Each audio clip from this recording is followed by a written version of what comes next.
you? Yes. Oh, there's a repeat?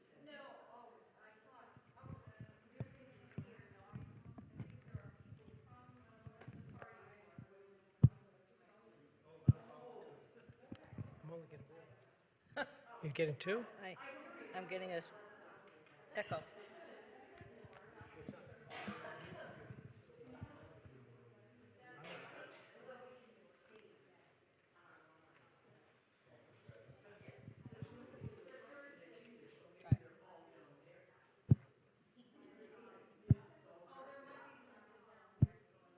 It's delayed. It's so funny. Oh, there's a delay, yes, Okay, okay. but it's not a duplicate. No,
Okay, for those of you online, we're waiting to start for another minute.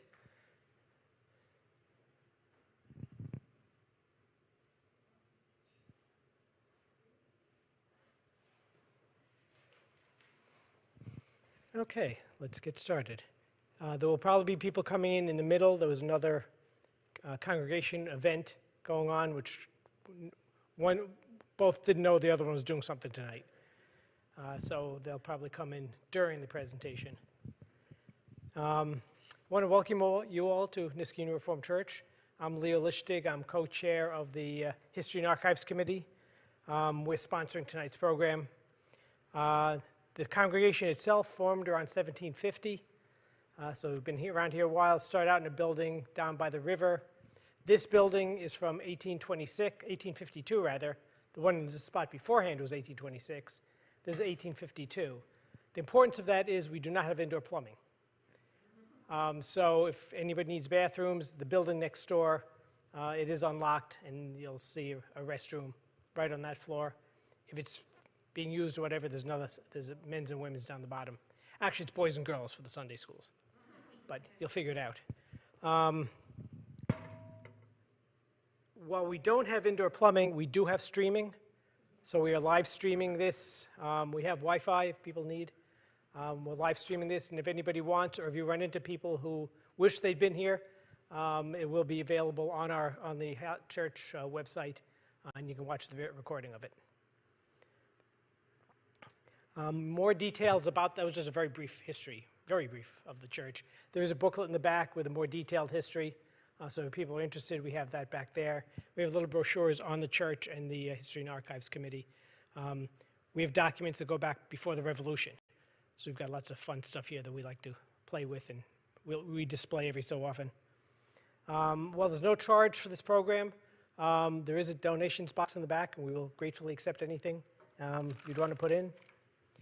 We're pleased to host this program. It's put on by the Schenectady County Historical Society. The society aims to bring to life the region's dynamic history through interactive exhibits, workshops, programs, and community events for all ages. And this wasn't meant to be such low light reading. Their goal is to encourage the understanding of the history, people, and cultures of Schenectady County. And they are very wide and varied, although it is very, very Dutch, Native American, and then Dutch. And then it sort of changed into being much more multicultural. I'll turn the program over in a minute to Michael Diana. He's a native of the Capital Region and a longtime student of local history. He studied history at Hamilton College with a focus on European colonial history. He's been with Schenectady County Historical Society for about 5 years. He currently serves as Director of Education and their historian. With that. Well, thank you so much. Can everyone hear me okay? Good?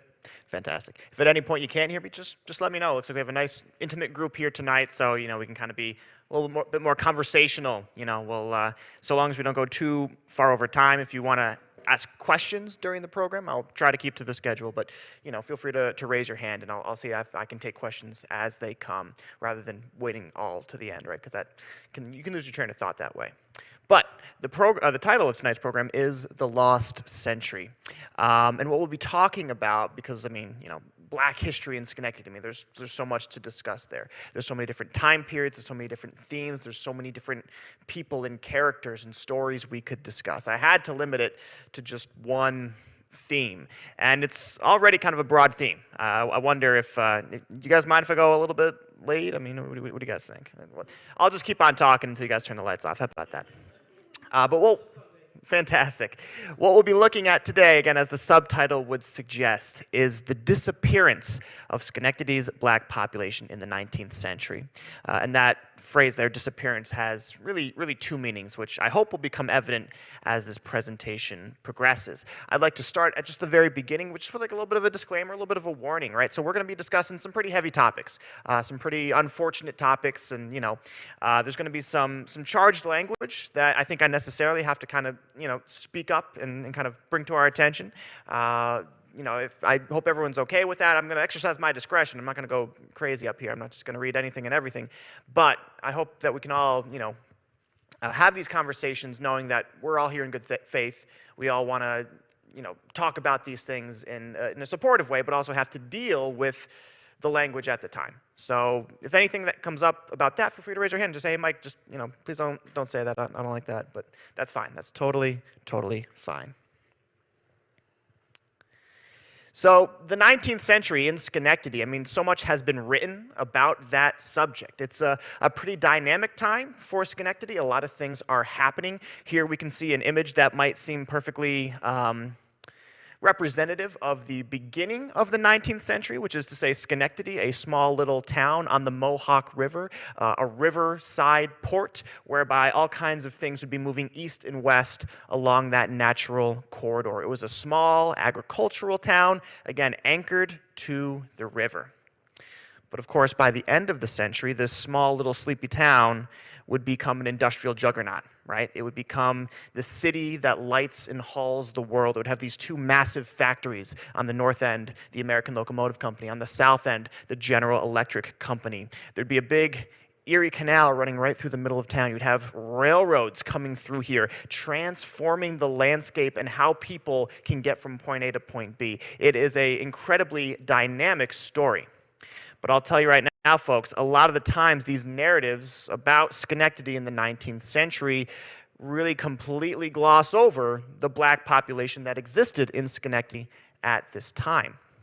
You don't really see that in the popular narratives, as we'll discuss in a little bit. And we've been kind of aware of this, that for Schenectady during this century, the black population is pretty rapidly shrinking, or at least it's pretty steadily shrinking. And we have some numbers right here. First, I wanted to point to you just the overall population, right? If we start with our very first federal census data, it's hard to kind of put numbers to these populations before the federal censuses start, but in 1790 we have our first federal census, and you can see there are 5,878 people in the population as a whole. And of those 5,800, about 499 of them would be either black or mulatto. Those are the words that they might use to describe these people, people of color. These people would be predominantly enslaved in 1790, a small population of free black Schenectadians living in the city. But let's compare those numbers, right? That's roughly, I mean, that's just under 10% of the population would be black in 1790. Fast forward 100 years, 100 plus years, in 1900, there are just 165 people who are identified, again, as black or mulatto. Those are the words that they would use in that year 1900, whereas the overall population has skyrocketed to 46,853. So at that point in time, I ran the math earlier today, I do believe the percentage comes out to about 0.3% of Schenectady's population would be considered black. So what you're going to see here is this population becomes very, very invisible, if only because of how small it is. What you're also noticing, again, it doesn't really look like much on this graph because of the scale, but this population is pretty quickly decreasing. It's not naturally increasing, right? You'd expect if people are hanging out here, living here long term, having kids, raising kids here, you'd expect this population to grow over time, if only slightly, or at least remain constant, but it doesn't do that. It shrinks over the course of this century. From a high of 534 people, there's a big dip in the year 1820. We'll talk about that, why that might be significant. And then again, rounding out the century at 165 people. We can even look even closer at that number, 165, because by the year 1900, they give us more detailed information about who these people are. And we can see that of those 165, about 60 of them are not from Schenectady. These would be people from other parts of the country coming through Schenectady. So they're not people who had been in Schenectady for a very long time. And they're also probably not people who stayed in Schenectady for a very long time either. Which is to say, we have a population decline of about, 80%, right, over the course of this century. That's interesting. That warrants investigation. And that's going to be really the question that will be, I just kind of told you that stuff. These are kind of the numbers that we're looking for here. And our question is, what accounts for this dramatic decrease in the population? Now, for our first part here, this will get to the other meaning. So we have the one meaning of the word disappearing, right? The population is actually shrinking. People are leaving. People are no longer here at the end of the century. But there's also another definition to that word, and that the population becomes probably the least visible that it is in our historic record at the Historical Society. And we'll examine that right now, because that's important. The sources that we use to describe this century, well, they limit us in some pretty significant ways. Have you guys ever been to the Schenectady County Historical Society? That's what it looks like, by the way. That's our headquarters at 32 Washington Avenue. So we have the Historical Society. Part of that is the Grems Doolittle Library. That is our repository for historic documents and manuscripts and all kinds of things like that. We do also own and operate the Mabee Farm Historic Site. If you guys are familiar with that, that's also one of our sites that we manage. But the Historical Society, it's been there since, we've been around since 1905. We've been in this building since about 1955. It really is a great place to go and learn about local history. And we're proud of the work that we do at the Historical Society, and we're proud of the collections and the archives that we're able to maintain. This is the archive section, the underground section of our library. It's very Raiders of the Lost Ark, right? It's got all kinds of documents here, tens of thousands of documents. But despite how vast our archives may be, despite how many documents we may have, we shouldn't fool ourselves into thinking that these documents are perfectly representative of the population as a whole. Our library was founded with more or less the specific mission of celebrating and preserving kind of the Anglo-Dutch part of the heritage, right? That is to say, the original Dutch folks who showed up here in 1661, and then shortly thereafter, the English took over, and for the rest of the colonial period, more and more English people would be showing up here. So these old names of Schenectady, which maybe you might drive around and see on the street signs, you might see some Van Curlers, you might see some Veters, some Yateses, some Vromans, you might see those names around if you pay attention. And those are the kinds of names, those are the kinds of family documents that tend to come into our possession. So what does that mean? Well, it means that we have a collection that skews towards the perspective of the wealthier, and for this presentation, the whiter segments of society. Very few documents that are actually written by people of color in the 19th century. Honestly, very, very, very few. Very few. When it comes to our primary sources, right, the actual historic documents that we have in our collection, again, unfortunately, there's very few things that are written in the hand or in the perspective of the people that we're going to be talking about today. Most of the primary sources that we have relating to people of color in the 19th century might look something like this, right? What do we got here? 1 cent reward, run away from the subscriber in the indentured apprentice name. Actually, no, that's probably, no, I'm looking for this one right here. Yeah, that's the one. For sale, a smart, handy Negro wench, about 15 years of age, is healthy and capable of doing every part of housework, for particulars applied to the printer of this paper. All right, so that is a sale, or rather an advertisement for the sale of a slave, or an enslaved person. We have a lot of documents like that. We have a lot of documents like this right here. This is not in a newspaper. This is a private transaction between two individuals. Again, the sale of an enslaved person. We have a lot of stuff like this. This is from the Mabee family papers. Again, the Mabee house. We have a lot of documentation about the enslaved people who would live at the Mabee house for about 100 or so years that we know enslaved people were living at the house. So again, these are not written by the enslaved people or any black people at all. These are written by white people about people in their orbit, in their legal control here.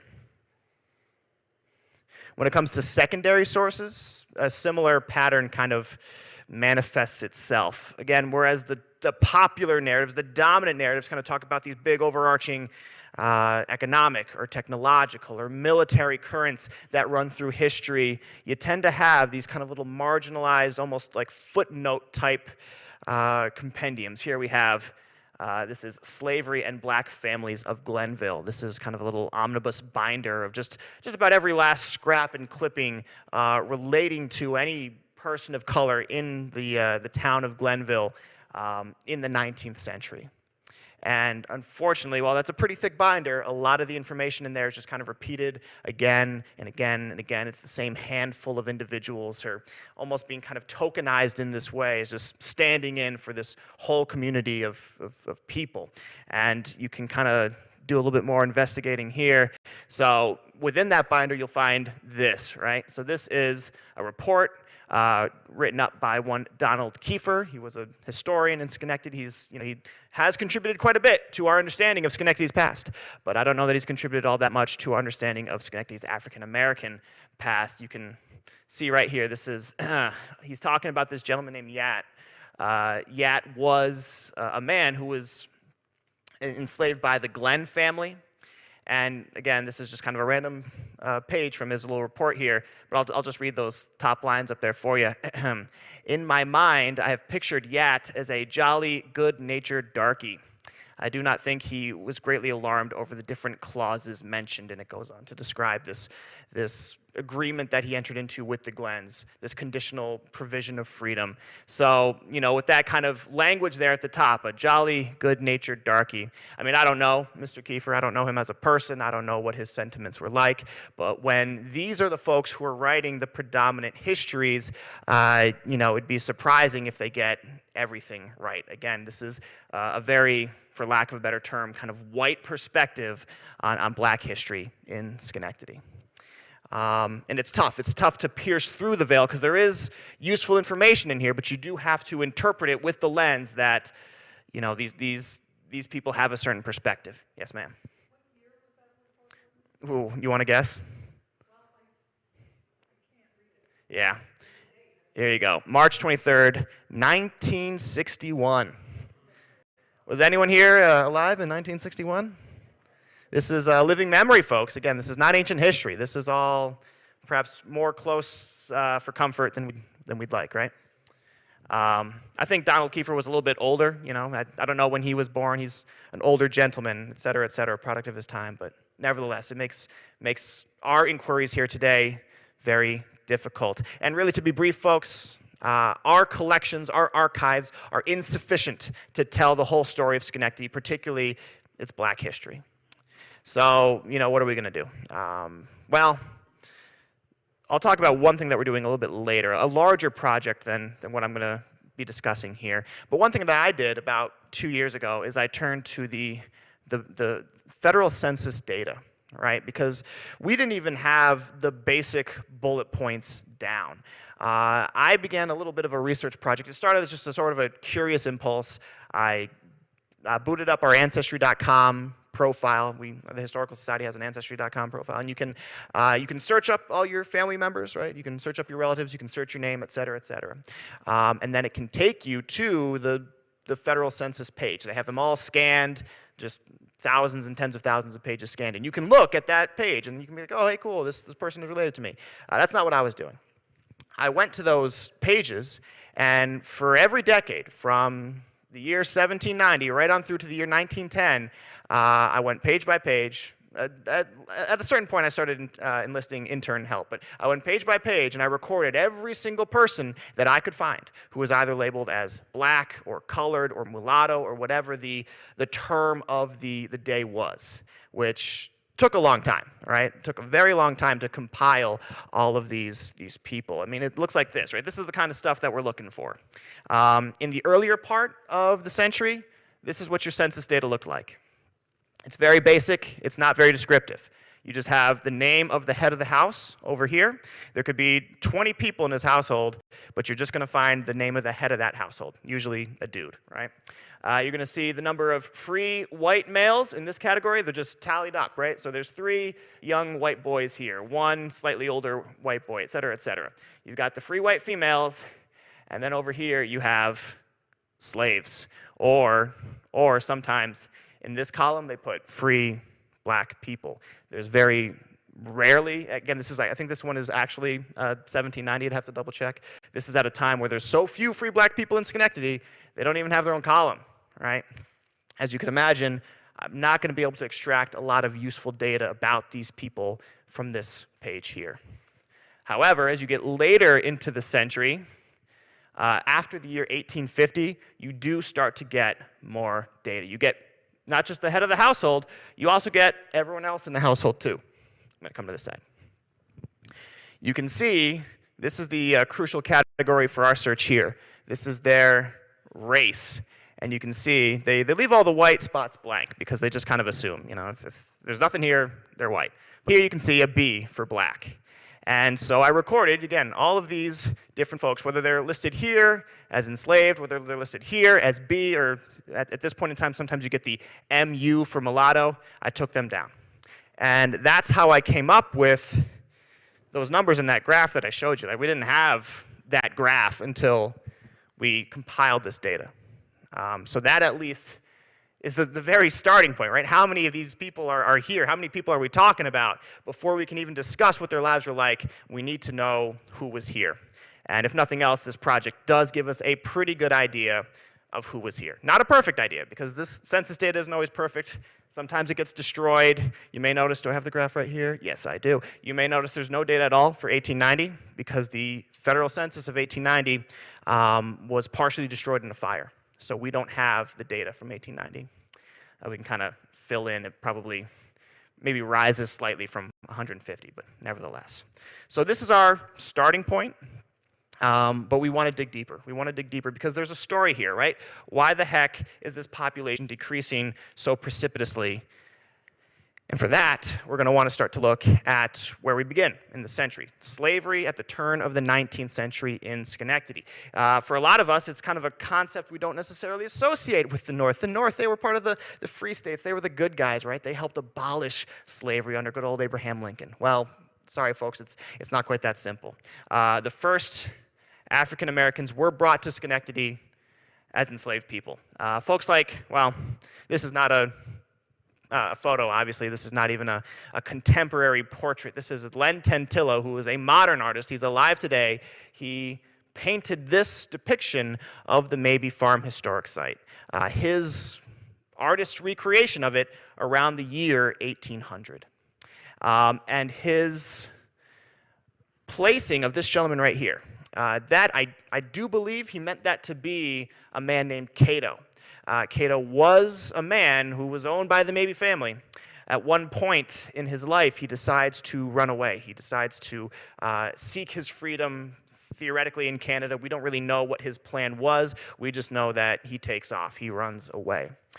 We have a very good description of him. We know that he was about 5'4" tall. We know the clothes that he was wearing when he disappeared from the farm. We even know that apparently he has the curious habit of showing the whites of his eyes when things do not suit him.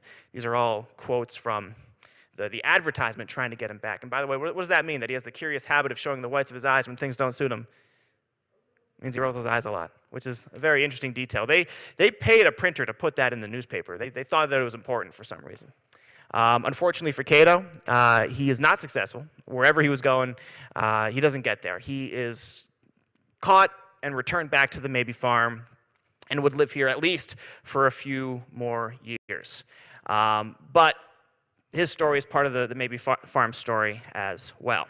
And Cato was not unique, right? Unfortunately, for the hundreds of folks, maybe even, well, on aggregate, thousands of folks who'd be living in Schenectady throughout the colonial period, slavery was their reality. Now, there's kind of this stubborn myth about slavery, particularly in Schenectady, particularly in the north, the capital region. Again, that Donald Kiefer guy who I showed you his report earlier kind of alludes to this persistent idea that slavery around here was somehow more benevolent than what you might expect to see in the South. Now, there might be some nuance to that, right? Working conditions in the South, particularly in the Caribbean, were definitely more deadly. They were more brutal. You would have more people trafficked to those areas so that those people who were there, the people enslaved there, were more disposable, expendable, and all kinds of gruesome, horrible things could happen to them because of that. With the fewer number of people trafficked up to Schenectady and to Albany, you couldn't necessarily replace them so easily. So whereas in Virginia, for instance, a runaway enslaved person could be killed just on sight, you wouldn't have that happening here in in New York because these people couldn't be replaced. They couldn't be dismembered either. That was one legal protection enslaved people had. You couldn't chop off their hand. You couldn't chop off their leg. That was apparently too cruel. But make no mistake, folks, just about anything else that you might want to do, you could do. These slave masters, as they called themselves, as they styled themselves, they could do that kind of stuff. There's this is the memoirs of an American lady by one Mrs. Anne Grant. She was a Scottish girl who accompanied her father. He was in the military, the British military. He was stationed in Albany, and she was relatives with one of the Schuyler ladies. Again, the Schuylers being a very prominent Albany family, a slave-owning family. She lived in that Schuyler household while her father was stationed in Albany. And like literally 90 years later, she writes this Memoirs of an American Lady. She's back in Scotland now, recalling all of her times in the colonies, in the former colonies. And she has a whole section on the institution of slavery. And she talks about how, oh, well, the slaves were treated as members of the household, and oh, we were just, our children were raised together. And she paints this very, very rosy picture of what slavery would look like in the Albany area. Of course, it's very easy for her to paint that picture 90 years after the fact, when, of course, she and the people that she knew she was related to would be in the positions of power, right? I think that the powerful classes may have believed themselves to be very benevolent towards the people that they owned, but that's their perspective, and of course they're going to say that. That's just the way that people are. No one wants to rationalize themselves as, oh yeah, I'm an inhuman monster. I'm so cruel. I'm so mean. No one's going to say that about themselves. They're going to find ways to rationalize their behavior and excuse their behavior. When it comes right down to it, every aspect of an enslaved person's life would be controlled by the head of the household, right? What this is right here, this is permission from 1809, permission by one Philip Veeder for a woman that he owned to marry. This is to certify that I give my black woman, this name's kind of tricky, I'm not sure, you guys see that name right there? Well, yeah, I don't know if they restarted, I think it's like Mary, right? But it looks like there's an L here or something, I don't know.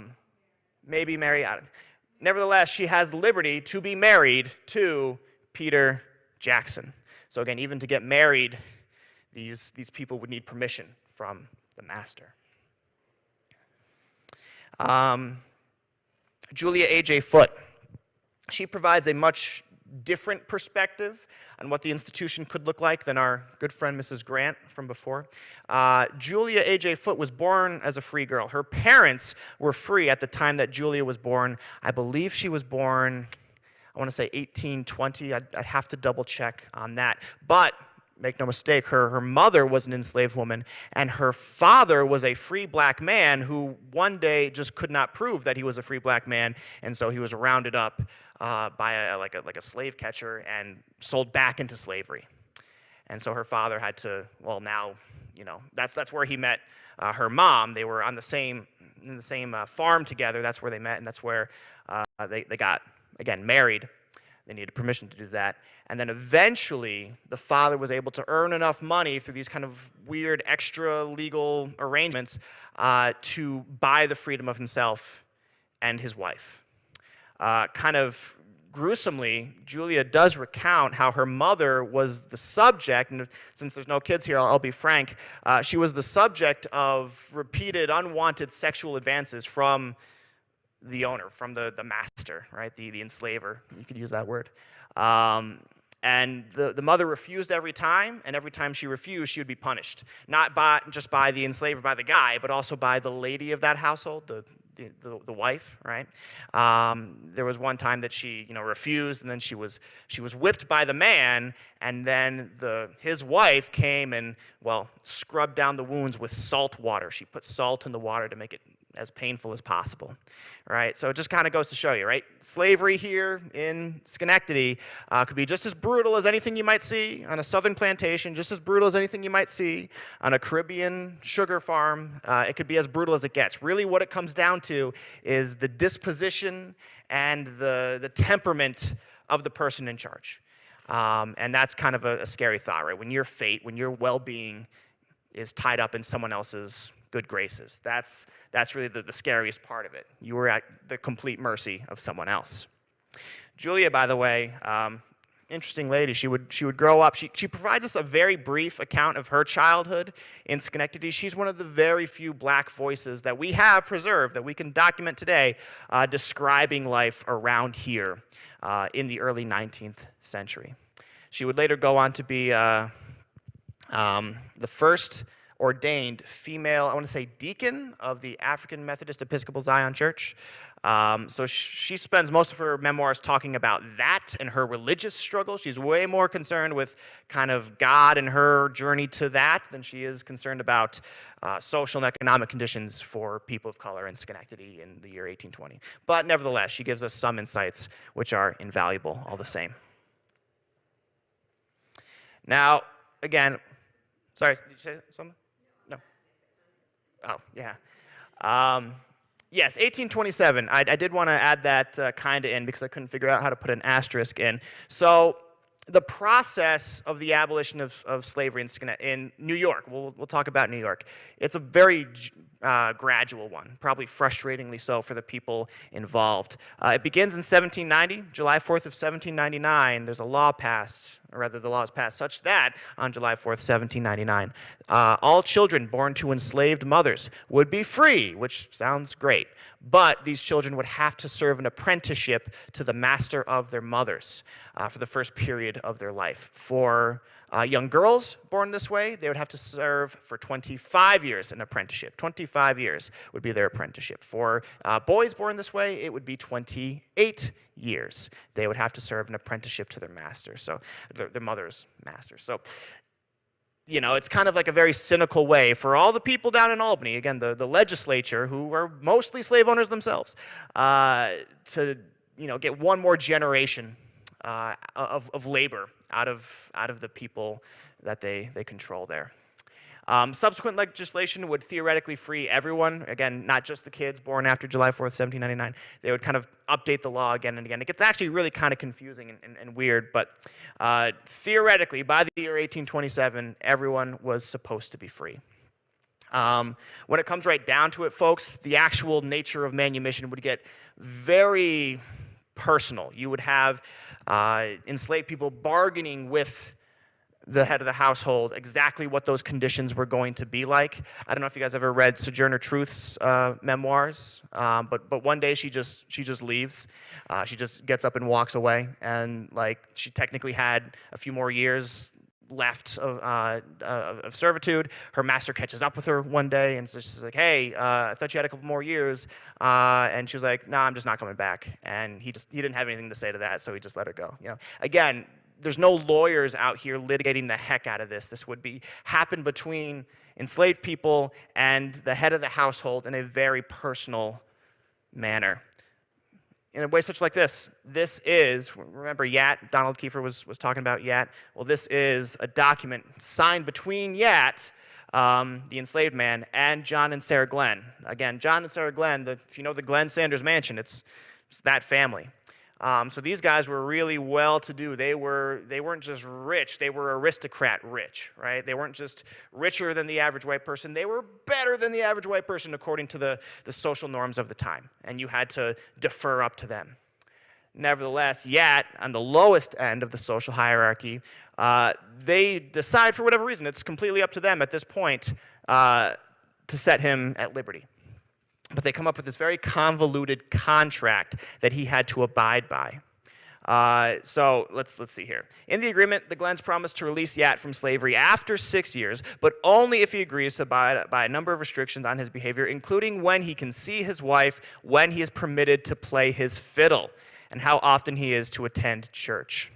And at the end of this 6 years, he must pay his masters $90.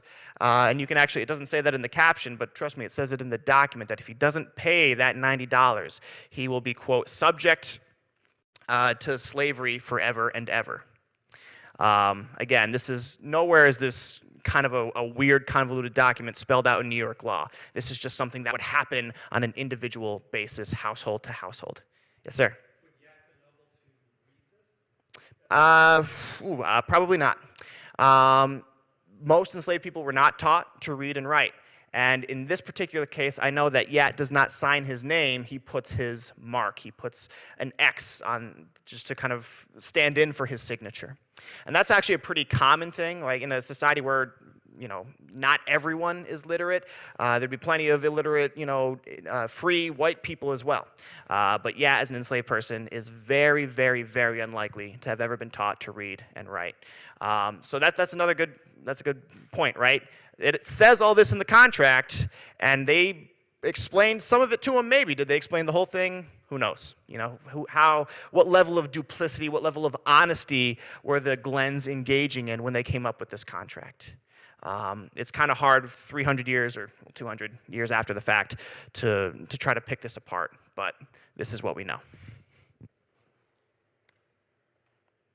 So again, we start off with virtually the entire black population of Schenectady at the start of the 19th century. Virtually all of these folks are enslaved. There's a handful of free black folks in Schenectady, but they had themselves been recently enslaved at some point prior in their history as well, right? Everyone comes to Schenectady in that case, in that circumstance, I should say. But we have that date of 1827, right? At the start of our period of study here, we're looking at the 19th century. You think that when 1827 rolled around that everyone just kind of like, you know, forgets about those attitudes from 1826? Probably not, right? The attitudes that permitted slavery in 1826 and all years before, they don't necessarily go away. They just maybe slightly adapt themselves to a new legal reality, but not necessarily a new social reality. And it's important to note that after 1827, you know, New York society, Schenectady society is segregated, right? It's segregated in a very real and pervasive way. You can even see it. Again, the first thing that you notice in our census search is you notice how everyone is racially categorized. They're very explicit about who is white and who is not white. That is important to them, and they're going to make sure that everyone knows that. For instance, I do believe this is the 1800 census, right? So this gentleman right here, Mr. Briggs, they make sure to point out that he is, quote, a free Negro right down there, right? So they have a little qualifier right there. They don't mention that this Van de Bogart person is a free white person, but they make sure to mention that Briggs is a free Negro. Wait, oh, here it is, actually. Here it is. So Catherine is described as a free wench. Right, again, they use that term wench. What does that mean? That means a woman of low social standing is a wench, right? There were plenty of white women at the time who were called wenches, but pretty much every black woman you find at this time is referred to as a wench, right? She's not a gentle woman. She's not a lady. She's a wench. At least that's the way she was treated. So you have these kinds of categorizations coming out, even with the later census data. Again, they stop calling everyone, you know, free Negro, free wench, but they do, again, they institute this tally system, and they make darn sure to note where all the free colored people are. And you can even see, right, like, so here's the columns for free white females, right? There's quite a few of them. Compare that to the columns for the black females. They're not quite so interested in collecting demographic data about the free colored persons as they are the free white persons, right? They're just not all that interested, which should tell you something. Now that was done by the state. That was the state of New York doing that. That was the federal government that was doing that census. Let's look at something even closer to home. What these are Schenectady city directories. They're not censuses, but these are like a who's who of Schenectady. They're printed by a private printer. People subscribe to the printer to produce this directory, and it's designed to be useful to them. This is a guidebook to everyone you need to know in the city of Schenectady. And as you go through the pages of these 19th century directories, what you're going to find is, again, everyone who is labeled here, or anyone who's in here who happens to be black is somehow designated as such. For this particular issue, for this particular year, they decided to make all these folks, they put their names in italics. Right? So standard text, standard text, standard text. Here we get to Hannah Thompson. She's in italics. Now, again, they did this with intent, right? They weren't just hitting Control-I on their keyboard, right? Some typesetter had to get out a different set of type, different letters and a different font, an italicized font, and make sure that these folks were so designated, right? So that people would know that, oh, hey, if you're going to go see Thomas Thompson, now you know beforehand he's not white. This particular one, I do believe this was our first city directory from 1846. We don't have any city directories from any earlier than that. Schenectady wasn't a big enough town, I guess, to warrant its own directory prior to 1846. I wish we had more, but this one would be no earlier than 1846. Another thing to note, again, you go through these pages, and I've gone through every page of this stupid directory, looking for these italicized names, because again, this is more information than what you're going to get in the federal census. And it's a surprising lack of italicized names. And when you compare that to the number of people that the federal census shows should be here, right, even the number of working people that should be, in Schenectady at this time, there are far fewer black heads of households listed in this this directory than are actually there. Probably because the subscribers of this directory were not as interested in knowing about all of those folks. They just took the most prominent ones, apparently. Another kind of thing, again, just to really hammer home the actual legal basis of this second-class citizenship. I think it's an appropriate term for it. Voting rights were denied to, well, let me put it this way. When New York's Constitution was first drafted, right after the American Revolution, everyone, white and black, whoever, everyone was expected, if you wanted to vote as a man, you had to own at least $250 of real property.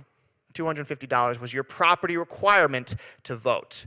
Now, that didn't seem very democratic by the year 1821 rolled around, so there was a constitutional referendum. They dropped that requirement for white men. They kept it for black men. And they would keep it. And the question would come up again and again. There would be several more constitutional referenda on that topic. Should we drop the property requirement for black men to vote? And every time it was brought to a referendum, the New York voters rejected it.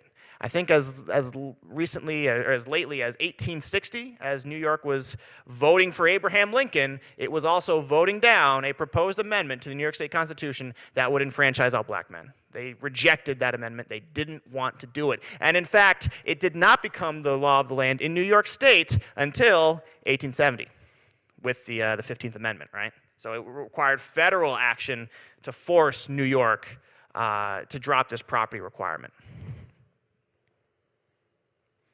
And then finally, again, this is all very broad level stuff. I really wish I had some kind of textual evidence to speak to the social attitudes with which white society viewed black society in Schenectady in this time period. I don't really have much textual evidence, but maybe that is all the textual evidence I need, right? White people aren't writing about black people in the 1820s, 30s, 40s, 50s because they're just not in the same social circles. They're just not even really dealing with each other, right? I mean, they are. They're just not writing about it, right? We have this one diary of a woman named Harriet Mumford Bowers Page. She's a very well-to-do socialite in Schenectady in the early and mid-19th century. And she's writing this kind of compendium of her observations and about other people. We call it the Page Diary. It's just really her just like spilling everyone's dirty laundry onto the pages of her little notebook here. She never talks about herself. She talks about all of her neighbors, what they're doing, et cetera, et cetera. And she, she does mention a few folks who she's she's quick to mention that these are, the word she uses is colored. You know, this gentleman who was a colored man, da da da da da da da. She doesn't talk about a whole heck of a lot. You can get the sense that, again, these people are not in her social strata. I think the one that she talks about the most is there's this gentleman named Cox, that's C-O-X, who sold ice cream in the early 19th century, which is kind of interesting. And he sold it down at the Pinkster celebration, which would have been at least before 1812, because it was canceled after the War of 1812. Again, all this is to say is that the people of color that she's interacting with, she does so, and this one particular barn she's talking about, it's visible at this guy's property, quote, in the back, visible from the Negro Lane. That's the word that she uses, the Negro Lane. And she doesn't explain what this is, the Negro Lane, which is strange, because usually she's very pedantic and she explains every single thing. If there's a particular corner she makes a casual reference to, she'll explain, oh, we used to call this part of town that. We used to tell, you know, this. She usually explains these things. But when she throws out that term Negro Lane, she doesn't explain it at all, which suggests to me that she expected you to know exactly what that meant. This was a common term that needs no definition from her. So when I first saw that, I was very excited because, well, you know, it's useful information. What I first thought was that maybe this was an area of town where, from one reason or another, black people lived in a large number. Maybe this was just a street or something where a lot of black people lived, and that would give us an idea of where these people physically are. We can use that information. But I did more research into it, and again, being able to pull from this census data really helps me in this search. I located that building she was talking about, and there's really no reason to believe that that little alley or road has any proximity to any large number of African Americans in Schenectady.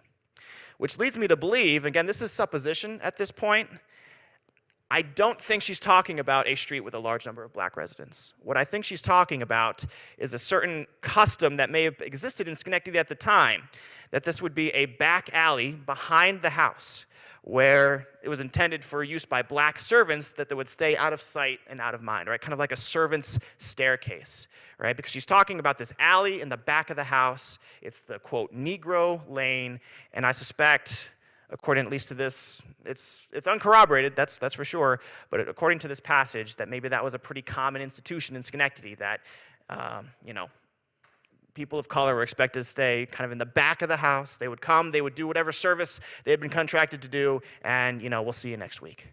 So I wish I could give you more information about that, but it does, again, speak to the tiered society that we're talking about in Schenectady at this time, right?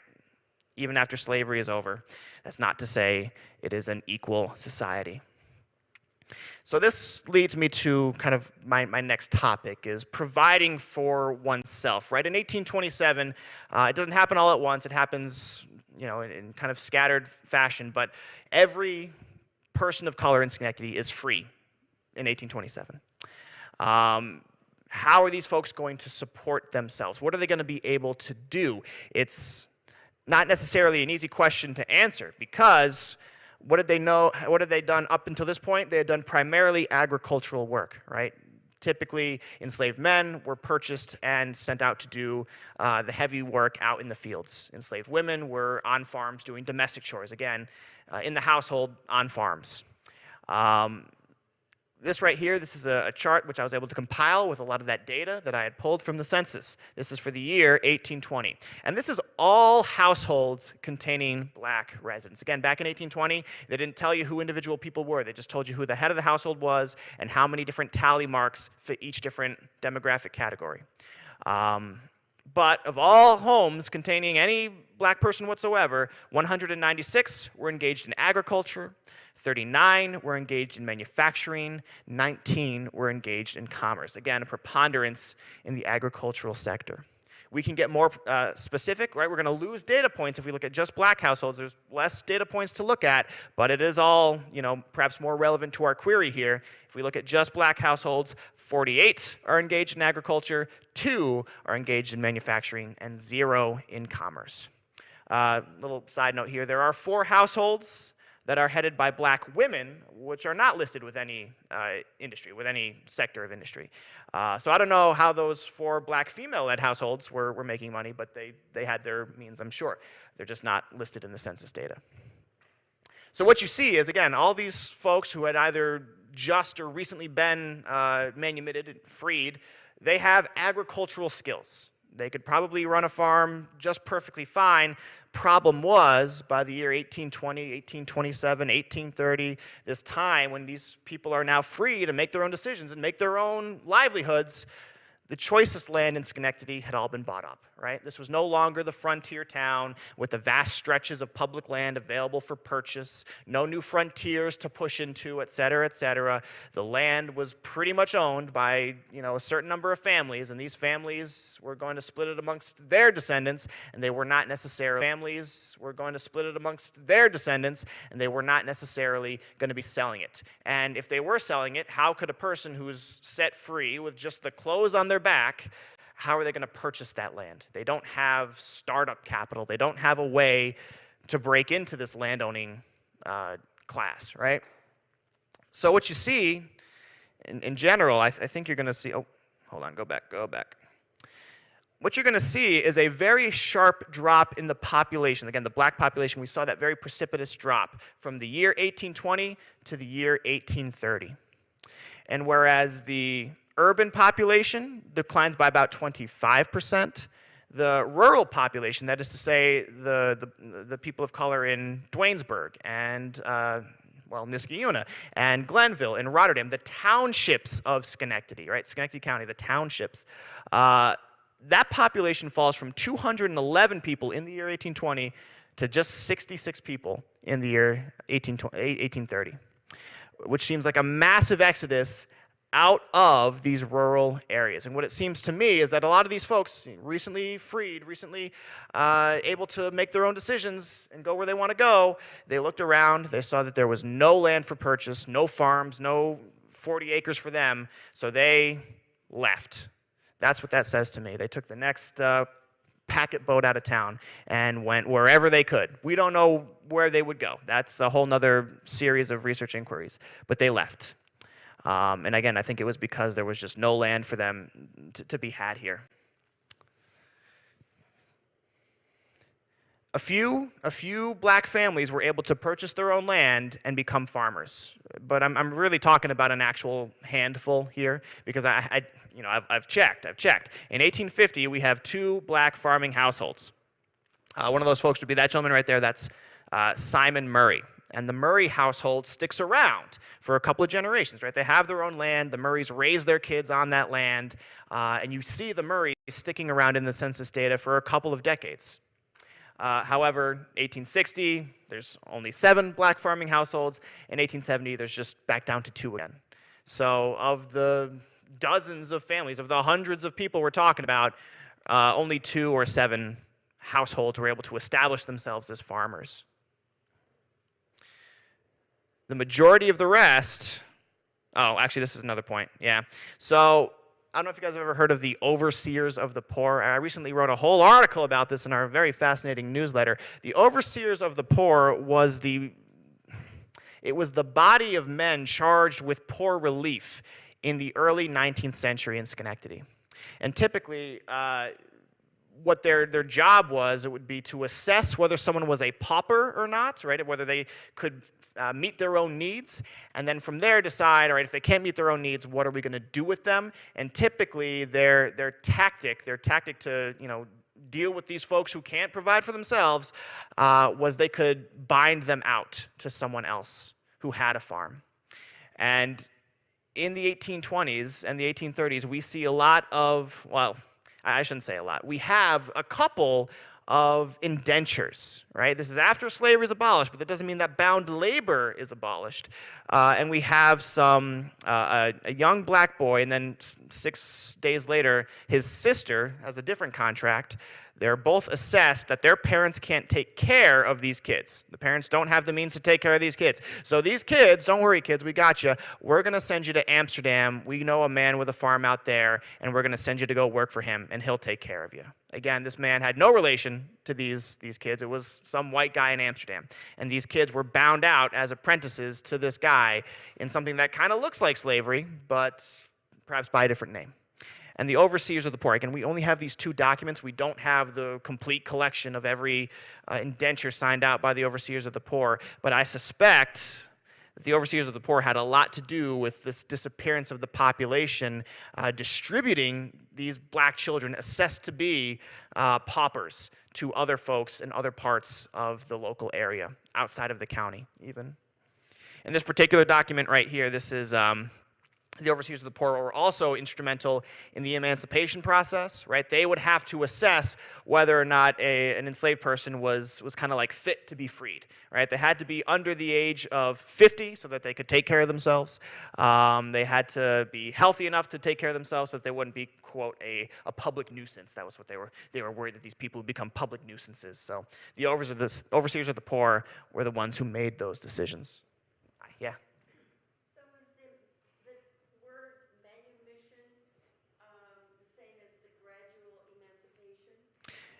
Yes and no. So what manumission is a voluntary freeing of an enslaved person, right? Manumission means that in this particular case, John Sanders decides that he's going to manumit Meg.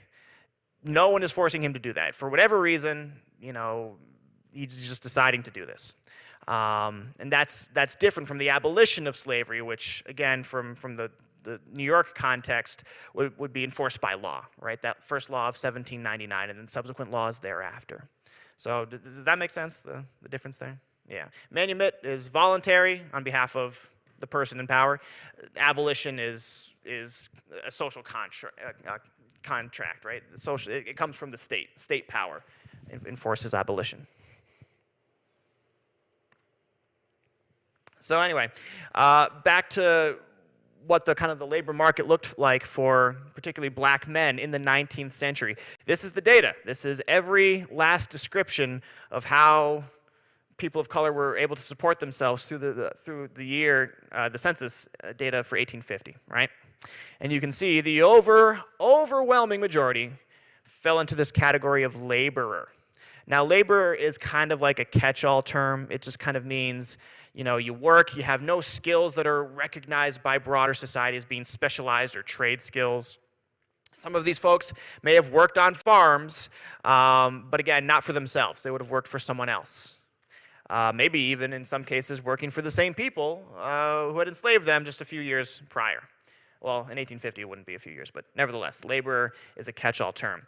Another popular profession was barber. We're going to talk about the barbers in a little bit, but then beyond that, it's cook, pauper. That's not really a profession, right? Farmer. There's those 2 farmers. We talked about the 2 farmers. Canal driver, clergyman, restaurant, teamster, basket maker. But again, these are just literal 1, 2, 3 numbers of people, right? It's really the main thing is that all these folks were laborers or had to be laborers. Folks like this gentleman right here. This is Bartlett Jackson.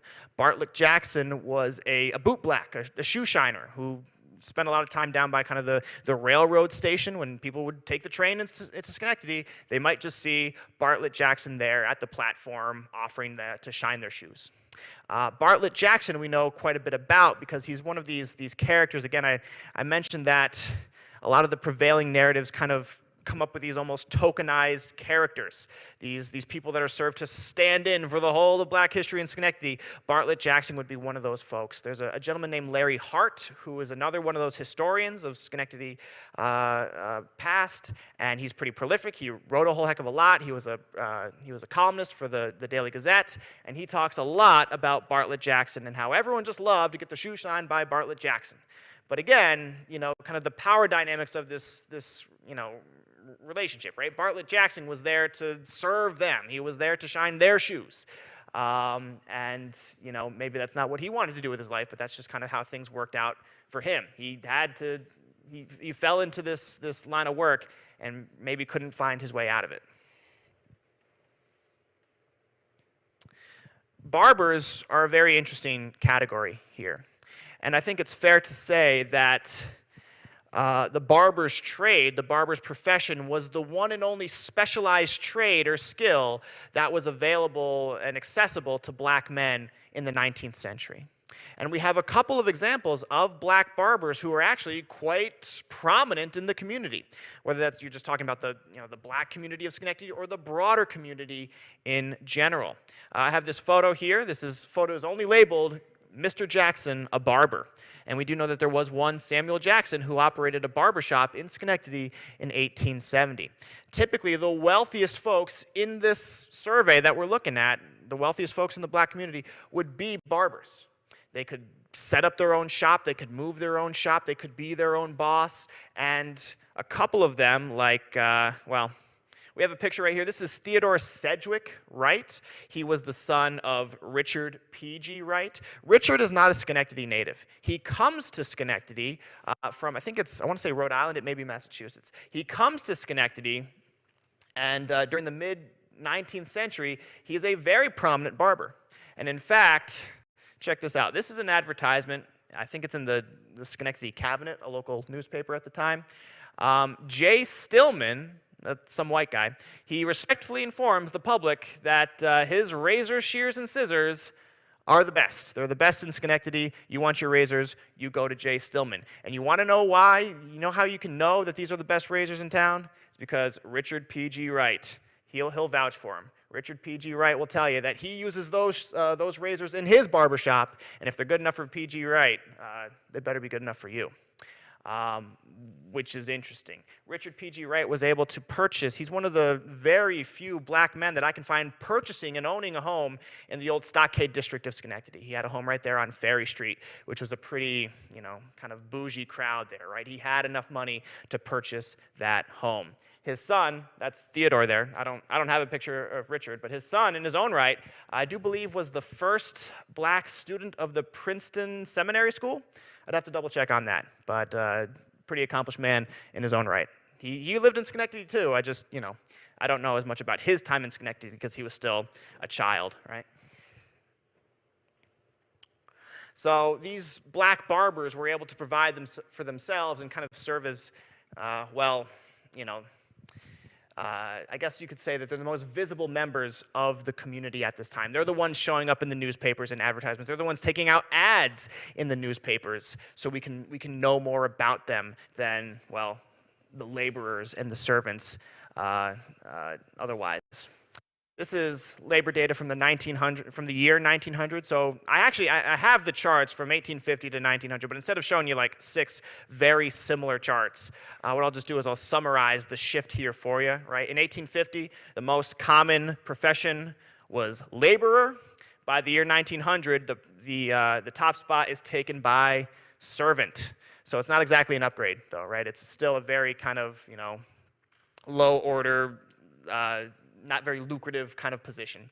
And you can see kind of an interesting smattering of other career paths here, but again, these are just 1 or 2 people who are able to do stuff like minister, wrestler, dressmaker, lather, farmer, mason, office clerk, janitor, and then we start to get back more into the kind of the, not to degrade different lines of work, but the more menial positions, right? Like the janitor, the laundry, the cook, the coachman, teamster, barber. Well, barbers, we talked about barber, laborer, servant, waiter.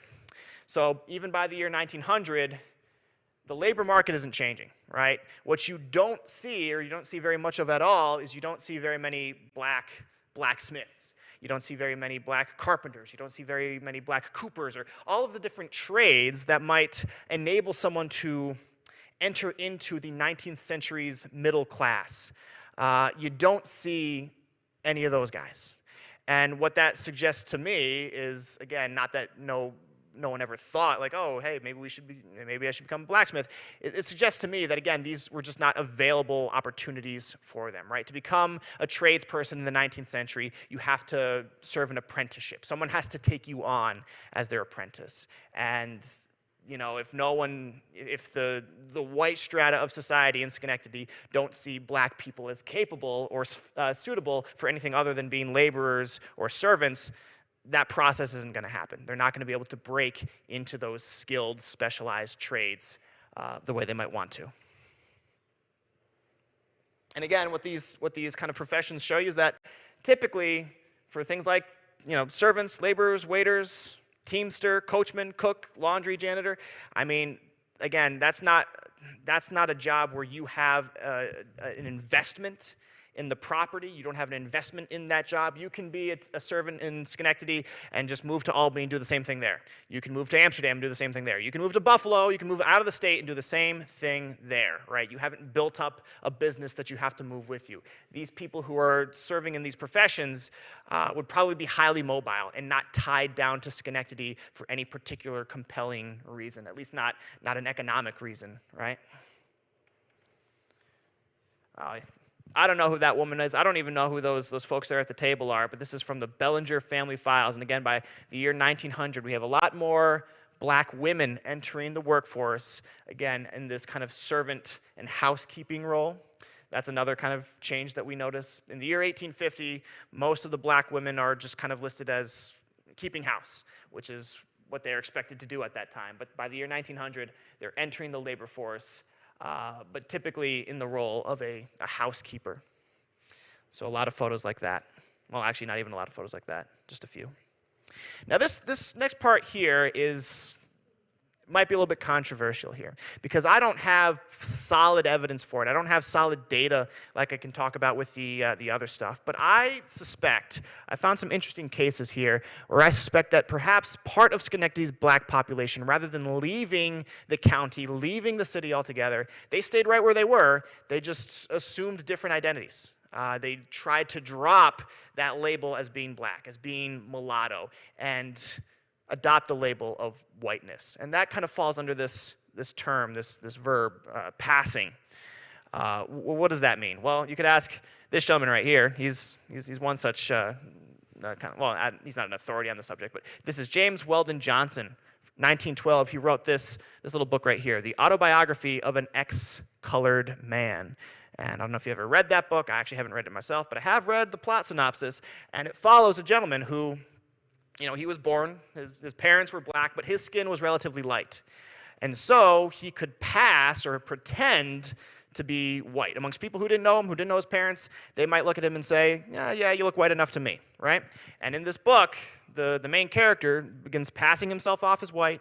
He finds a lot more economic success doing that, a lot more social success doing that, but in the end, he just feels completely ostracized from the white people that he surrounded himself with and the black people that he knew as a younger man. So it's not necessarily a happy, successful story, this autobiography of an ex-colored man. It's a novel, by the way. Again, it's not like his autobiography. It's a novel. It's a fictional story, but I'm sure it has some very real-life inspiration that James Weldon Johnson may have encountered in his time.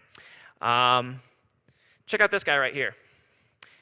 This is Pinckney Stewart Pinchback of New Orleans. And he was born to an enslaved mother and a white father. So he's, half black, he's half white, depending on how you want to look at it. But, I mean, look at this guy. If that guy told you he was white, would you believe him? Probably. I'd believe him. If he instead of disclosing the fact that his mother was an enslaved woman, if he just said, oh, both my parents were free, you'd believe him, right? Because when it comes right down to it, race is not this objective construct. It really is just a way that people perceive themselves and that people perceive others. And as long as you can kind of make other people perceive you in one way or the other, there's nothing holding you back from doing that. Mr. Pinckney Stewart Pinchback did not pass himself off as white. He became one of the leaders of the black community in New Orleans, apparently. I don't know much about his story. I wonder what it says that he was one of the leaders of the community when his skin is so light like that. I wonder what that means, but that's not the point of our story here today. And in Schenectady, there's certainly cases where people's parentage was disputed, right? In our census data, at least one of the entries is this guy right here. This is James Hartley Switz, more popularly known as Big Jim Cuff. Big Jim Cuff is listed under that MU, that mulatto designation, in the federal census. That's what he looks like right there. Now, the controversy surrounding his parentage. Again, Larry Hart, our historian Larry Hart, talks a lot about Big Jim Cuff. He was kind of this interesting character that people talked about a lot, kind of an eccentric guy. And everyone else, besides Jim, everyone else said that his mother was an enslaved woman and that his father was a Native American. But he tells a different story. He says that his mother was Native American and that his father was white. His father would have been this Switz guy. He would get that name, Switz, from his father, apparently. And I don't know if James Hartley Switz was trying to hide the fact of his ancestry. I don't know what was going on here. We're not really here to unravel his origin. It's just to kind of show that people's ancestry could be unknown or disputed. And their appearance can be ambiguous, right? If you look at Jim here, what does he look like to you? Anyone? I mean, it's a completely subjective question here. But yeah, he could pass himself one way or the other, perhaps, because of the complexion of his skin. Now, Big Jim Cuff never, he never really tried to pass himself off as this or that. He led a completely different life. His story is really interesting. I wish I had time to get more into it, folks. But I want to show you at least a couple of examples from people that from decade to decade, I just kind of noticed these names just kind of popping up and disappearing. And sometimes I think I found people who from one decade to the next changed at least how they reported their racial designation to the census takers.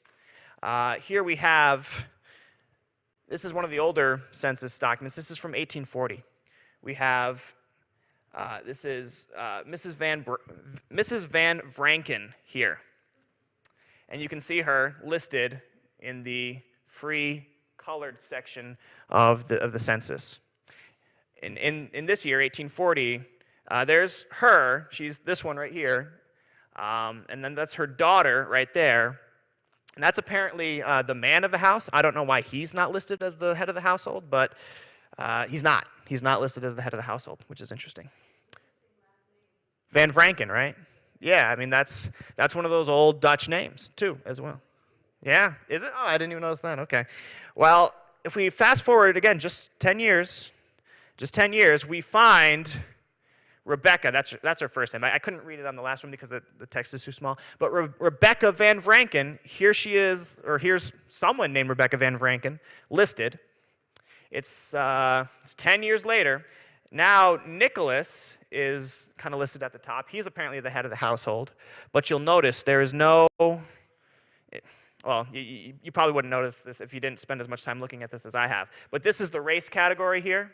This is that column where they either put B for black, MU for mulatto, or nothing for white. And there's nothing here. There's nothing here. Now, Van Vranken is a common name around here. I guess even the streets are named, Van Vranken. But there are other Nicholas Van Vrankens in Schenectady in 1840, but there are no Nicholas Van Vrankens married to a Rebecca Van Vranken. And basically, when it comes right down to it, is the details of this family right here are perfectly plausible if we trace them back to this very clearly black family here. That Rebecca Van Vranken, that would be her husband, just slightly older than her, again, kind of tallied up here. That would be her daughter, which by 1850, there's another daughter, less than 10 years old, to account for the passage of time, and then this daughter right here is just 11 years old. So again, I can't prove that this Rebecca here is that Rebecca Van Vranken from 1840, but it kind of seems like she is. Another instance. Here we have John Fry. This is the 1880 census, and he is listed, you can see right here. That's MU for mulatto. And gosh, folks, can I just tell you how many times, you see this W right here in that MU? When you're looking at all these stupid census pages, you can so easily miss an MU for a W. And it just kind of keeps me up at night that I hope I didn't miss any of these MUs and mistake them for Ws. But anyway, John Fry, married to, this is Sophia with a PH. Sophia Fry, you can see them. He's a mulatto man, apparently, 24 years old, And his wife, Sophia, there she is, she's 18 years old. Let's fast forward to 1890. Well, actually, no, we can't fast forward to 1890 because the census data is destroyed. But let's go fast forward to 1900, and we'll find here's John Fry, the head of the household, his wife, Sophia, and they've been married for about 20 years. You can see that John is about 45 years old. His wife is 38. So their ages are perfect. They're perfectly just 20 years after the listing we saw. You can see their family is now a lot bigger too, quite a bit bigger family. So again, I don't know for a fact that this John Fry is the same guy as that one, but Sophia Fry, I mean, that would be a pretty remarkable coincidence. But you'll notice, again, right here, you'll notice, look at that, we got a W for white. So maybe John Fry, if we're just kind of interpolating here, he was kind of a racially ambiguous guy who married this white lady, Sophia, and then, sometime between 1880 and 1900, everyone just started to accept that he told them he was white. Again, can't prove it, but it seems highly plausible. I have other names that I could kind of throw at you. There was a woman named, last name Elizabeth Sparrow, but I'm not going to bore you with all the census data here. And I'm not introducing this as like, it's not like there was this get out of racism free card for black people in Schenectady in the 19th century. It's not like you could just call yourself white and everyone would go along with it and stop treating you any different. But for some people, I do believe they could stay right here in Schenectady County and just change how they describe themselves, pass as white. And they would therefore be part of this disappearing population. Without actually ever leaving, they could disappear from our understanding of the black population of Schenectady. Yes. In this year, this is 1900, he is looks like that says laborer to me. I think that is shop laborer. If we go back, works in a cotton mill in 1880. So, that kind of doesn't really give us any clues one way or the other, right? Because 20 years is a perfect amount of time to change a career isn't even really the word we're looking for, right? Because anyone who can work in a cotton mill, that kind of falls under that general laborer category. Could just as easily be described as a shop laborer,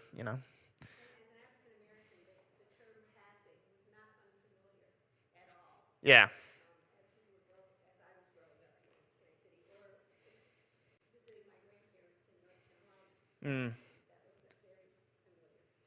Yeah, I could imagine. So that's possibly part of our story here as well. Now, next up, I do want to talk briefly about this lost community, right? Because we're talking about the black population as it shrinks in Schenectady. I wish I could kind of like point to an area where these people would be. That Negro lane that I tried to find from earlier. Well, I didn't find it in Mrs. Page's diary. There's no kind of evidence there. But by compiling some of the census data, we're able to paint a very broad picture of where people of color are in Schenectady from various years, right? We'll just pick a random point in the middle of the century, 1850. This is kind of what we're looking at right here. The city is divided into 4 wards at this point in time. I think in 1860 it becomes really annoying and they have like 7 wards, but whatever. You can see the first ward, that's the old stockade, the old colonial part of town. Only a few folks, 23 people of color. Now, these folks are generally not property owners. They're generally servants or working and living in some white person's household, right? Similar situation with the second ward to the first ward. Again, very few black property owners in this part of town as well. However, the third and fourth wards, now remember, these are the developing parts of the city in this century. This is where Schenectady is growing out to this way. This is where property is more readily available, perhaps cheaper. This would be an easier place for someone with few resources. Again, 1850, that's 23 years after the final end of slavery in Schenectady. They might still be, getting money together for their house purchase. Now, I could kind of take you through the whole breakdown for each decade, but suffice it to say, this area of town right here is where you see the preponderance of not just of people of color, but also black property owners in particular. and this is kind of interesting, from about 1820 onwards, you notice this concentration of people labeled black. And that's pretty conspicuous because everywhere else in the census, you're usually kind of hunting and picking for one or two black households at a time. But here, when you get to this part, this is in that kind of area that I was showing you, you see all of these people here, all of their tallies are here in the colored section of the census.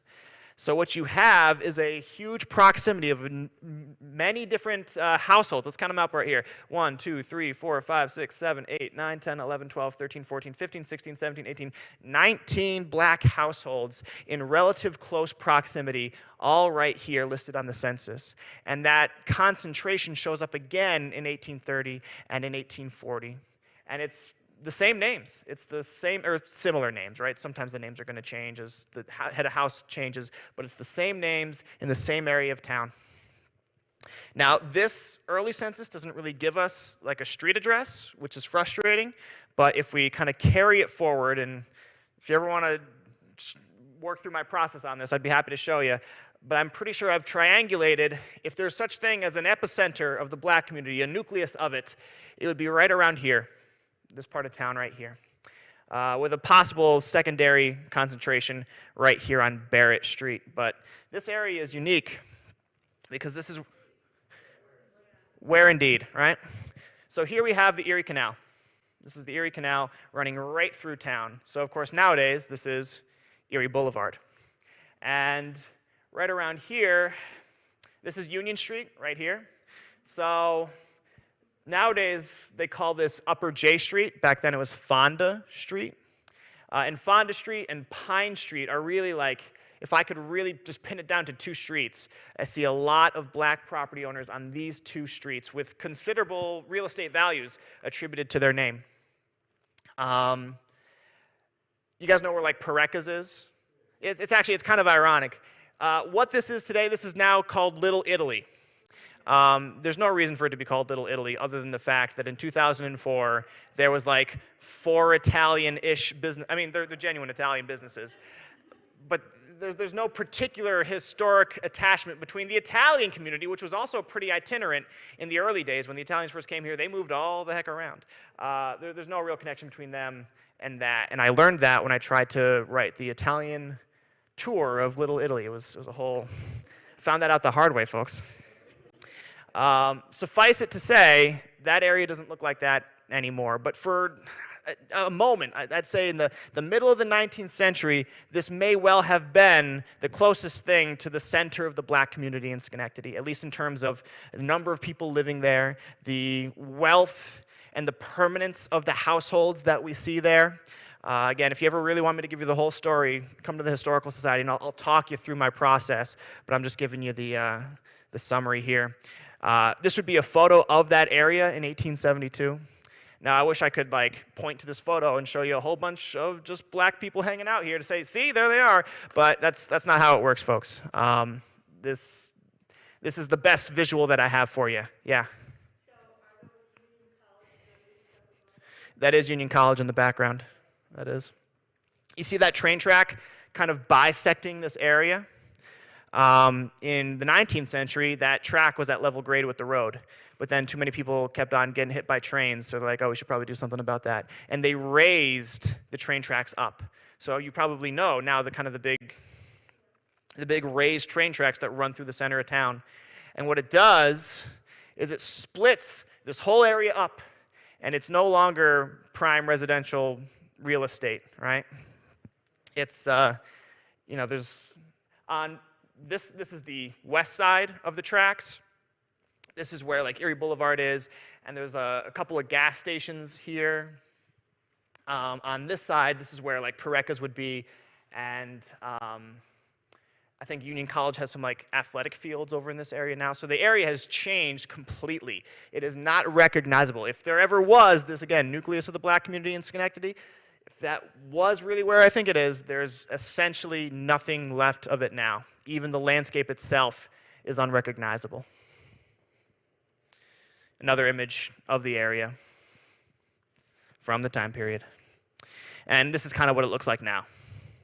Again, Parecas is right over here, and they just let all this kind of grow over. There's a couple of dive bars over here, Union College Fields over here. But I think there was something here at one point, and you'd never notice. There's no, not even houses anymore, yeah. Oh. Yeah. Oh, really? No kidding. Well, I didn't. Do you know when those houses went away? Yeah, I see. No kidding. Well, anyway.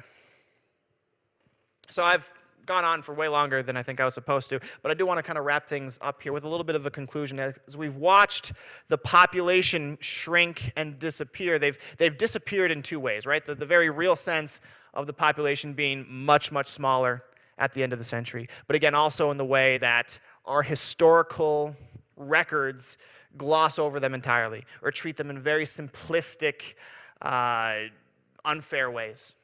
And it's really hard to kind of rectify that 100 years, 200 years after the fact. But I want to wrap up with the year 1900. Again, as Schenectady is entering into its golden era, this is the time when so many people look back and think fondly about, what Schenectady was and how everyone was doing so well. Well, we'll have to add some nuance to that understanding of Schenectady as this golden place, because it wasn't quite so golden for everyone.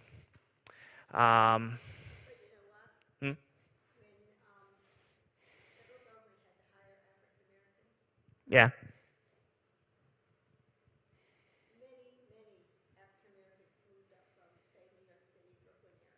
Mm-hmm.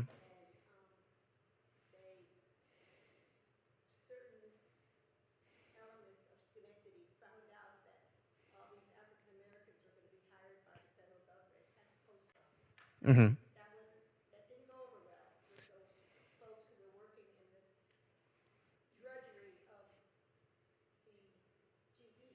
Right.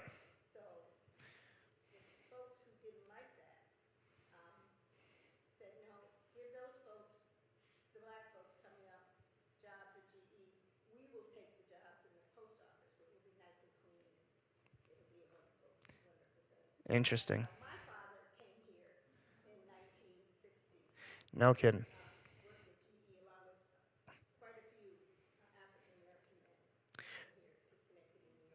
Well, that's valuable insight, and I'd really love to maybe at some point in the nebulous future get more of that insight, because again, we're looking at this one period of history right now, but when it comes to the second half of the 20th century, I got nothing. And I'd love to be able to talk to people who either lived it themselves or know someone who lived it themselves, because that's, again, we don't want to end our story in 1900. I want to be able to continue that story right on up to the modern day, but I don't know if I can do that with census data alone, so I'd really appreciate that. But just getting back to this slide here, you're probably wondering what the heck is going on here. In the year 1900, even as Schenectady's black population has all but disappeared, it's just, again, 0.3% of the population. 3 people out of every 1,000 would be black. These racial attitudes don't go away. Now, this little portrait here is from Poughkeepsie, but we'll see some similar stuff from Schenectady in just a second. This is, quote, the darkies and the melon. There on the top, just 3 young black boys just eating watermelon, apparently. And then there on the back, that's the farmer, the darkies, and the melon. He's not so happy that these young black boys are eating his watermelon. That's the caricature that would have persisted, not just in Poughkeepsie. One thing I can say about Poughkeepsie is that it is no more and no less racist than Schenectady. It's an upstate-ish New York town. But take a look at these right here. These are the playbills from the Jest and Song Club, which was an amateur theater organization in the first decade of the 20th century. So these are people, they would have a day job, and then, they would kind of be little amateur performers, and they would put on this little gala. And they did this for several years. I don't know how many years, but they did it for at least 6 shows.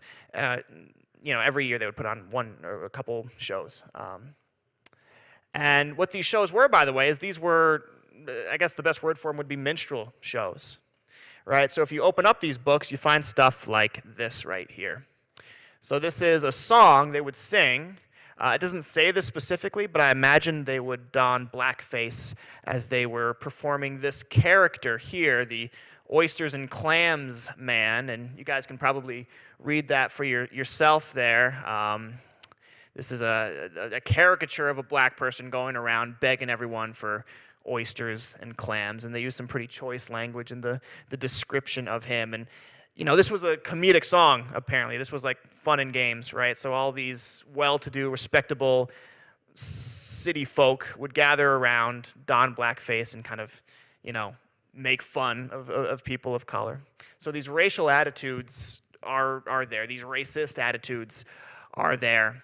There's another one. I don't have a picture of it to show you, but it's another prevalent stereotype at the time. Again, it's kind of this almost country bumpkin-esque figure that usually named Sambo. You guys ever heard of Sambo? Sambo is just, you know, a black guy from the countryside, very simple in his manners and very simple in his everything, and he's singing out to his beloved. I forget what the beloved's name is, but they're, you know, the caricatures are laid on pretty thick, and you can probably imagine what that goes like. But suffice it to say, Schenectady's population has disappeared. Schenectady's black population had disappeared, but it didn't do so under benign or equal terms, right? If these people are not here in Schenectady, it's because there was no opportunities for them. There was no sense of permanence for them here, which is all a reflection of the racist attitudes that predominated. It's all too easy to kind of just like shrug our shoulders and be like, well, we never had any cross burnings here. We never had any, you know, any easily documentable racist organizations. Except sometimes we did, right? The reason that Schenectady's black population had disappeared by the beginning of Schenectady's golden era has a lot to do with the attitudes of the people who lived here. And as the 20th century would unfold, we shouldn't be surprised that these attitudes would persist well after these playbills or these plays were finished, right? This is not something that goes away overnight. It's something that you know, has to be reckoned with, because our city, our area, the way it looks today is in many ways shaped by attitudes like this, and by historical developments like what we just talked about. It's just as much part of the story as any of the fun stuff like the Erie Canal and the GE and Charles Proteus Steinmetz. It's all part of the story of the same. And even though we don't have enough evidence to talk about it in as great a detail, the story is there, and it's our duty to kind of uncover it and talk about it so that we can understand it as best as we can. I think that's the last of it. Oh, yeah, I included this here just because you guys remember when they put this Harriet Tubman statue up here? This is right outside the public library, if you're not familiar. Right outside of City Hall, basically, they have this statue. And I just thought it was, you know, it's an interesting choice. I'm not saying that Harriet Tubman doesn't deserve her own statue or anything. It's just interesting that the only statue of a black woman or a black person in general in Schenectady, I mean, Harriet Tubman, you know, is not really like a Schenectady figure, right? She's like a very significant figure, but she didn't spend much time in Schenectady at all. I'm just kind of surprised and disappointed that they, you know, maybe they couldn't have picked someone from Schenectady, the person who made their mark here on Schenectady more than Harriet Tubman would have. She had much more important things to do elsewhere than in Schenectady. I also thought it was kind of interesting that they decided to put old William Seward in the back there. You know, he's got his nice little hand on her back. Oh, it's okay, Harriet, you can do it. To me, it seems like kind of a silly statue. And unfortunately, it's the only statue of any person of color in Schenectady. It's the only. Oh, is there? Oh. Oh. Which one? Oh, I don't know that one. I'll have to check that out. That's. Oh, I want to see that. I really want to see that. I can include it in this PowerPoint. Thank you for that. Now, folks, I'm kind of wrapping up here. Does anyone have any questions or comments about anything? Again, I know I carried on for a lot longer than maybe you all had intended, but. Oh, yes. Did any of that population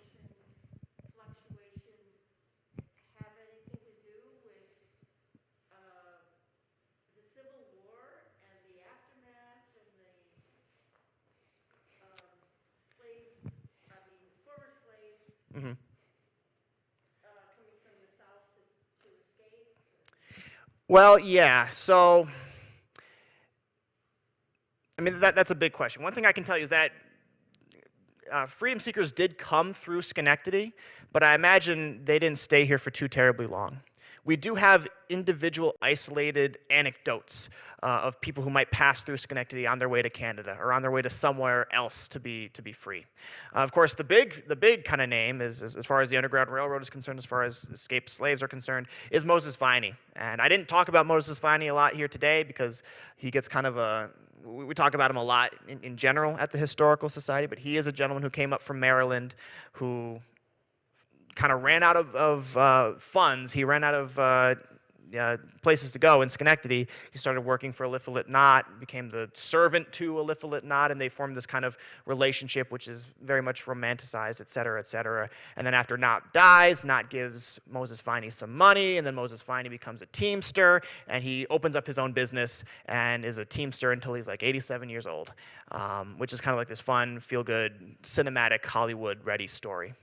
As far as like being a significant contribution to broader demographic changes, I don't know that the Civil War would have a huge impact. Because again, if we go back to our little graph right here, in that decade, well, we can even look at these whole decades right here. Schenectady's population is still declining, right? So if any freedom seekers came to Schenectady, they didn't stop in any numbers, again, to buoy up this population.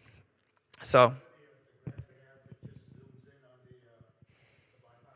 yeah, I can do that, but I got to go all the way to the back. Ugh. Go on back. No, it's here. There it is. Yeah, this is. You can see the dips and the rises much better here. Yeah, and this is crucial, right? Like, look at this, right? This is the year 1820. About halfway through this decade is when slavery was legally over, right? And then it's just kind of telling to me that as soon as these folks were all able to make their own decisions about where they wanted to be, legally they were free to do that. It just seems very telling that there's this huge, drop in the population. Some of you may note that there was this huge fire in the year 1819, which actually depopulates the whole city. Right, this whole, in fact, the overall county population does dip down during this decade. But again, the biggest dip in the black population for this decade is not happening in the city where the fire is rendering people homeless. It's happening in the outskirts, in the rural townships beyond the city where the fire didn't do anything. That's where we see the 68% decline in the black population, which must be driven by some other factor, which I tried to explain with the economic factors I was talking about. Any other questions or comments, folks? Well, if you ever do have any questions or comments or inputs or insights, things you'd like to share with us, consider our door always open. At least it's open during our open hours. Don't come at like 8 p.m. We won't be there. Oh, thank you very much.